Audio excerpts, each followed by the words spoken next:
What you really have to do when you start exploring psychedelics is to try and figure out, what's the center of the mandala?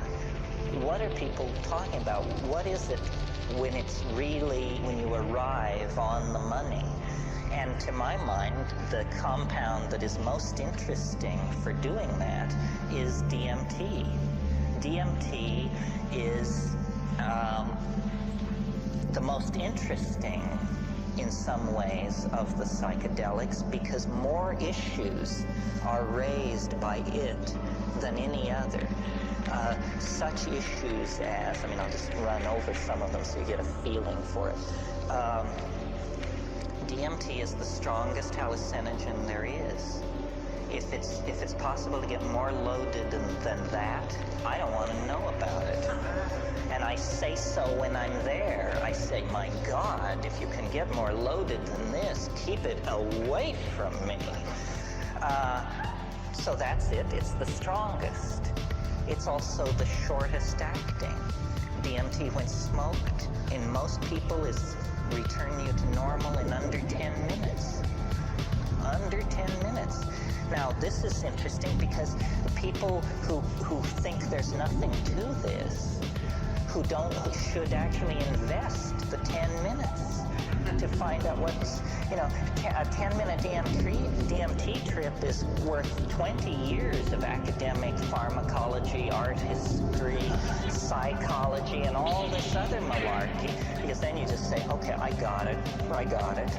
Another very interesting thing about DMT is it occurs naturally in the human brain. Well, now what's going on here? He's saying the strongest drug, the fastest drug, is the most natural drug. It means that, you don't have to sail off into 3-hydroxy-4-pyridyl N-methyl marubishtik or something like that to get into the exotic realms. No, a human metabolite, which takes only 10 minutes to undergo its entire exfoliation and quenching, is the strongest of all. Well, then what is it? What does strong mean? What is a strong psychedelic? It's highly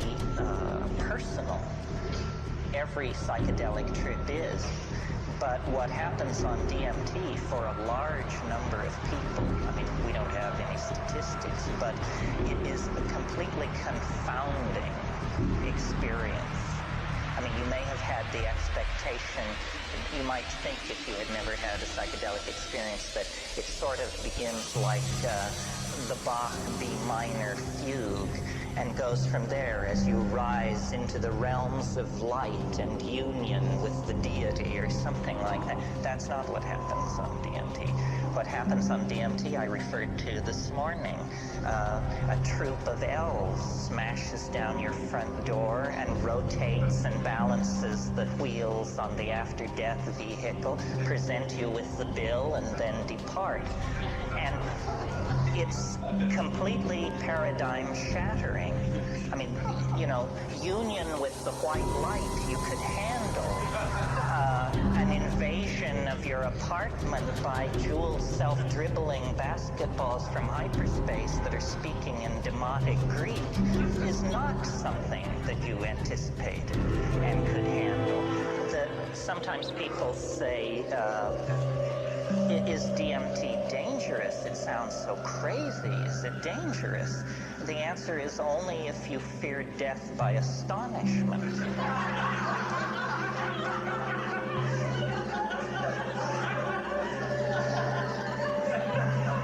Remember how you laughed when this possibility was raised, and a moment will come that will wipe the smile right off your face.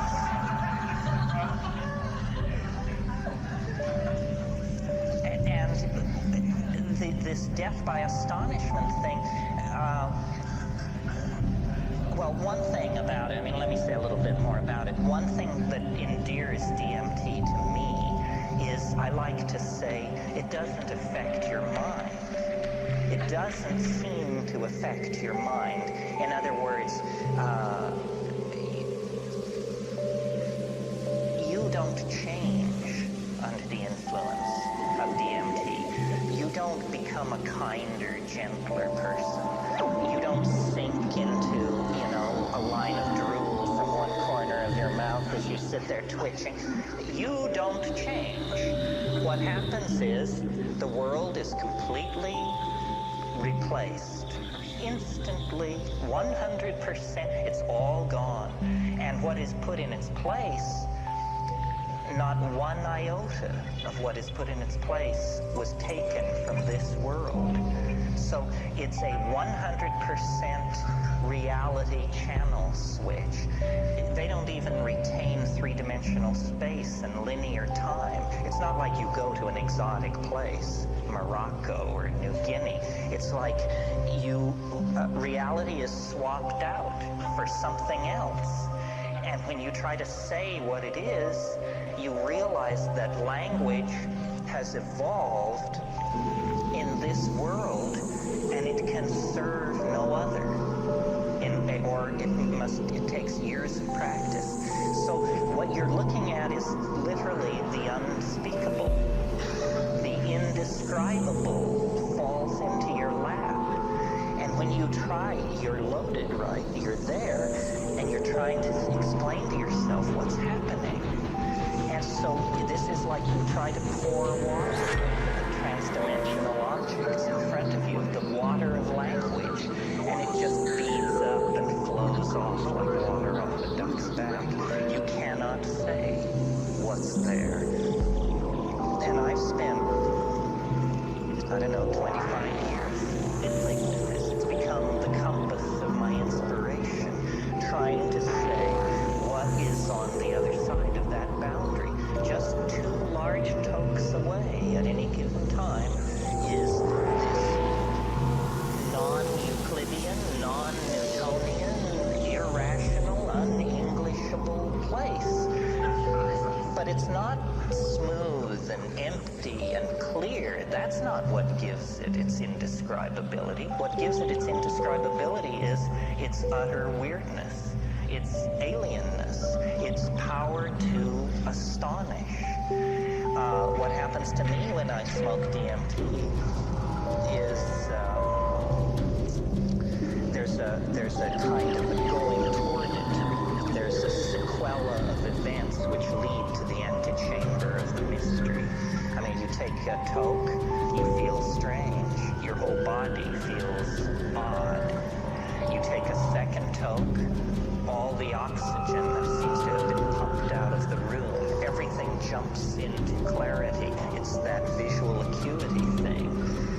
You take a third toke if you're able, and then you lay back and you see this thing which looks like a rose or a chrysanthemum, this orange spinning flower-like thing.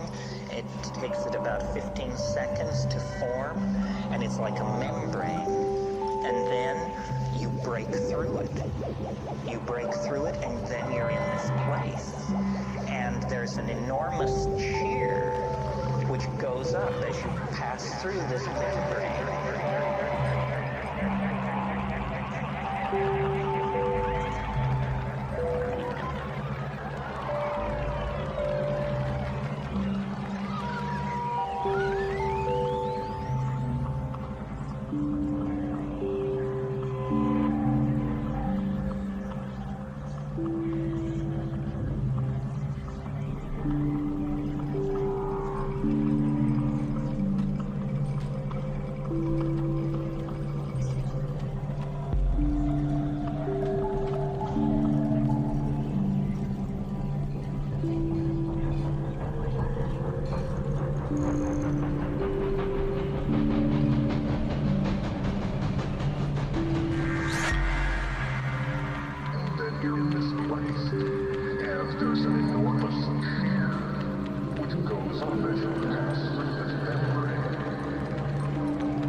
shadows here are muted, and there's a lot of transitional zones from one color to another and so forth. This isn't like that. This is crystalline, clear, solid. You can see the light reflected in the depths of these objects, and everything is very brightly colored, and everything is moving very, very rapidly.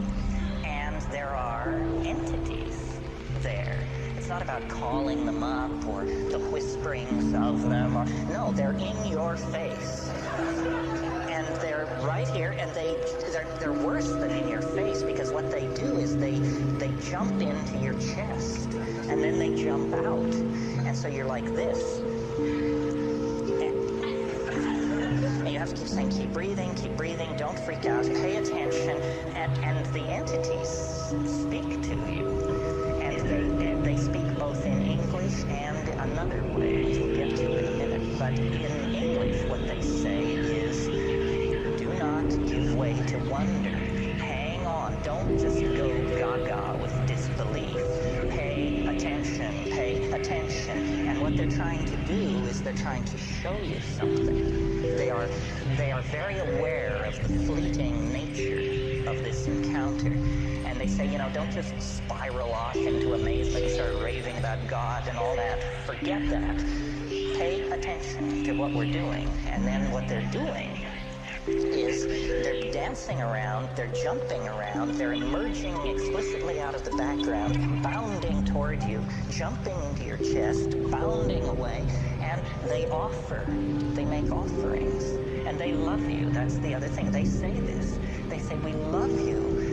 You come so rarely, and here you are, welcome, and then they make these offerings, and the offerings are objects of some sort, and now remember, you are not changed. You're exactly the person you were a few minutes before, so you're not exalted or depressed. You're just trying to make sense of this, and the objects which they offer are like Fabergé eggs, or exquisitely tooled and enameled pieces of machinery, but they don't have rigid outlines. These objects are themselves somehow alive and transforming and changing. So when these creatures, I call them tykes, when these tykes offer you these objects, you grok it to look at it, and immediately, because you are yourself, you have this realization, my God,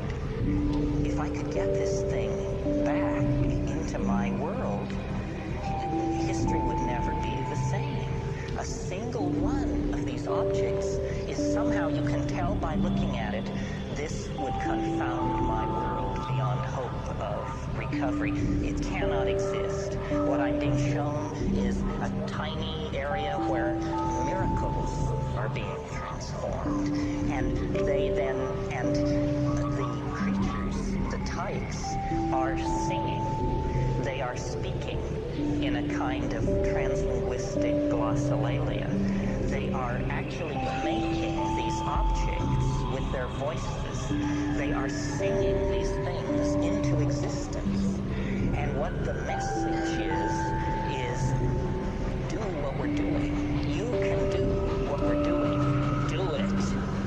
And they get quite pushy about this. They say, damn it, do it. And you're saying, but. They're saying, no, do it now, do it. It's saying, I can't handle this, and then this kind of reaction goes on for a while. Well, then I don't take credit for it. It was not will, but like something comes up from inside of you. Something comes out of you, and you discover you can do it. That you can use language to condense objects into existence in this space. It's the dream of all magic, but here it is, folks, happening in real time. And then they're just delighted. They just go mad with delight and turn somersaults and turn themselves inside out. They all jump into your chest at once. And after many encounters of this sort, when I first did DMT, I couldn't bring anything out of it. I just said, It's the damnedest thing I've ever encountered, and I can't say anything about it, and I don't think I ever will be able to say anything about it. But by going back repeatedly and working at it, I think I've gotten a pretty coherent, well, let's not go that far.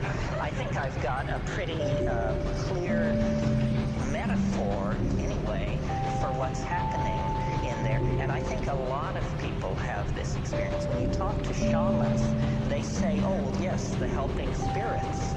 Those are the helping spirits. They can help you cure, find lost objects. You didn't know about helping spirits? I said, well, I knew, but I had no idea, that it was so literal. Say, oh, no, that's the helping spirits. But then the other thing they say, if you press a shaman, if you say, well, what exactly is a helping spirit? Say, well, a helping spirit is an ancestor. Say, you mean to tell me that those are dead people in there? Say, well, yes, ancestor, dead person. You didn't know about ancestors, apparently. This is what happens to people who die. And you say, my God, is it possible that what we're breaking into here is an ecology of souls? That these are not extraterrestrials from Zenebel Ganubi or Zeta Reticuli Beta. These are the dear departed. And they exist in a realm which, for want of a better word, let's call eternity. And somehow this drug, or whatever it is allowing me to see across the veil.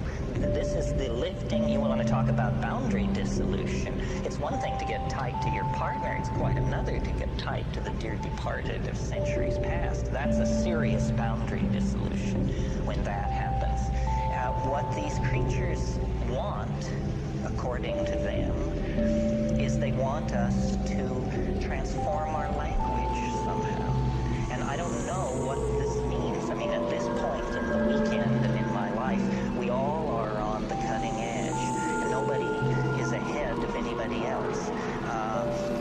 Clearly, we need to transform our language, because our culture is created by our language, and our culture is toxic, murderous, and on a downhill bummer. Somehow we need to transform our language, but is this what they mean? That we're supposed to condense machines out of the air in front of us? How does this relate to the persistent idea promulgated by Robert Graves and other people that there is a primal language of poetry? That poetry as we know it is a pale, pale thing, and that at some time in the human past, people were in command of languages which literally compel belief. They compel belief because they don't make an appeal through argument or metaphor. They compel belief because they are able to present themselves as imagery. William Blake said, if the truth can be told so as to be understood, it will be believed. And so these things and it's very confusing, because you wonder, you say, well, have people been doing this for thousands of years? And if so, have they always encountered this tremendous urgency on the other side? If people have been doing it for thousands of years, why is there this urgency on the part of these entities? And who exactly and what exactly are they? It appalls me, you can probably tell, that I have to talk about this, because this is not my bailiwick. I mean, I'm a rationalist who's just had a very weird set of experiences, but I am a rationalist. I mean, I have no patience with channeling, the lords of the many rays, the divas, and there's this whole thing going around about disincarnate intelligence, and it's mostly under the control of fairly, shall we say, non-rigorous thinkers. But I like to think that I am a rigorous thinker, and yet here I am telling you that, elf legions await in hyperspace, one toke away. The difference between my rap and, the Fintorn folks or somebody like that is that we have an operational method for testing my assertion. We can all smoke DMT, or you can make it your business to now find out about this and see for yourself. And not everybody agrees with me. I mean, some people say there wasn't anything like that. But some people agree, and I think if you get 2 out of 10 agreeing with a rap like this, then you better pay attention.